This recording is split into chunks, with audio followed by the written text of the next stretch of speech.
Almost half of India's adolescents today are making it through to secondary school with aspirations for a better tomorrow. But there are those like Payal who invariably get left behind. All of 14, talks of marriage will probably mean an end to any such hope for an alternate future. Out of the estimated 250 million adolescents in India, many like Payal are burdened by circumstances that deny them their full potential. At 15, Rakhi is a mother to this undernourished child, but her situation surprises no one. Bharat here, on the other hand, has had to drop out of school to help support his family. Accounting for about 20% of our country's population, India currently has the largest cohort of adolescents in the world today. If we work to turn their stories around, these adolescents can serve not just as catalysts of change in the lives of their siblings, parents, grandparents, children, and the communities around them, creating multiple circles of impact, but with agency, they will be able to realize and rise to their full potential, ensuring a successful transition to adulthood. The 10 to 19 Dasra Adolescents Collaborative recognizes this potential for change. Until about 2008, pockets of non-profits engaged in sectors like health, education, and employability faced a common challenge.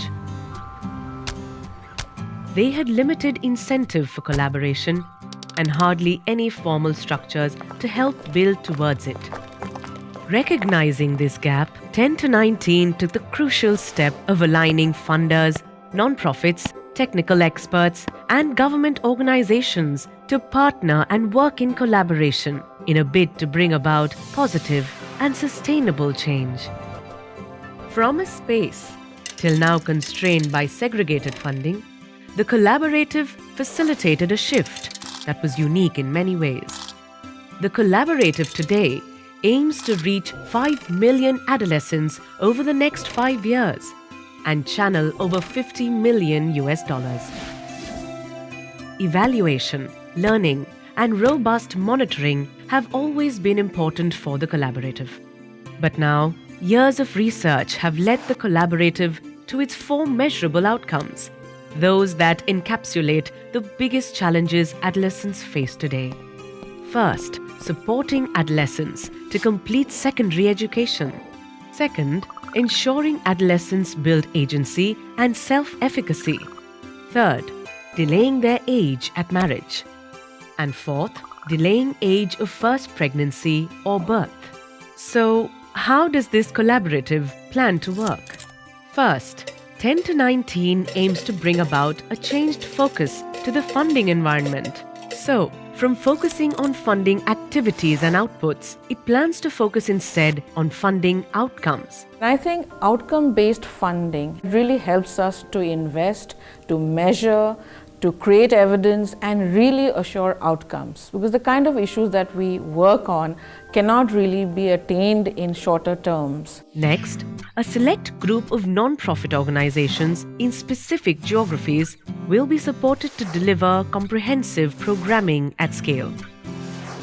One of the cornerstones was knowing that it wasn't enough just to send you to school, you to a health clinic, teach you about how your body works, that every girl had to understand all of those things, or whatever cocktail of things it was that she needed so that her life would change. But of course it's not enough just to change a girl's life. She needs her brothers and her male peers to also have different mindsets and to have different opportunities. 10 to 19 will also work on monitoring, evaluation, and learning by collecting robust data on results and measuring the effects of interventions. We've all been grappling with many interventions, many programs, but how do we know that they're working? We don't have the hard evidence to say, yes, if you do it this way, this is the outcome we'll achieve. And I think that's the need and that's the importance of evaluation. the government of India is really looking forward to different partners helping them to rethink their adolescent programming. And so rigorous data, rigorous evaluations from this 10 to 19 collaborative will also serve as a roadmap for the government of India to rebuild and restructure their adolescent health program. And lastly, the collaborative will engage with the community of practice to create a collective voice, to engage with the government and the larger society in order to produce large-scale systemic change.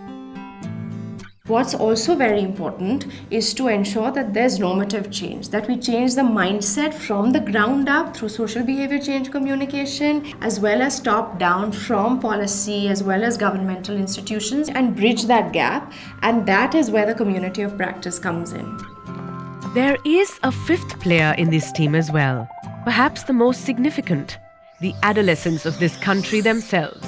Through fulfilling the 4 measurable outcomes, 10 to 19 will strive to change not just lives, but the attitudes, beliefs, and behaviors that limit the lives of India's adolescents. Together, change is possible.